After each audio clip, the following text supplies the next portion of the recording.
I think it's pretty obvious that the official narrative is not correct. It doesn't make sense on a number of different domains. It's not just one part of it doesn't make sense. Like almost every part of it has a problem associated with it, a very serious one.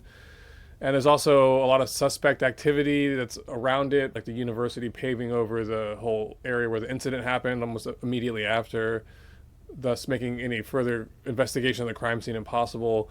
And then obviously there's been no autopsy, which is, I think, the key thing, because the only thing that we've had about an autopsy, the only reference to it is from a secondhand source from Turning Points, and the explanation he gives becomes another one of these things that's not believable, it doesn't add up in terms of the magic bone theory, as people are calling it. That lumps into a whole bunch of things that all collectively don't make sense. So all this stuff is pointing towards a conspiracy.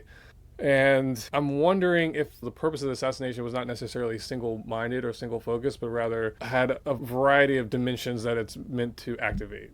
If this is the case, if it was set up to cause confusion with the left and right inflamed against each other, doubling down on their opposition of each other, and basically exasperating the mental stress and strain that's taking place within the country right now, and exasperating the volatilities, I think the case may be that that was the objective of it. It wasn't just to benefit one party like Israel. Instead, it would be just some amorphous entity within the deep state that we can't see, but is sort of a chaos agent, or acts in some capacities like a Spectre from the James Bond film, or the Syndicate and the Mission Impossible series.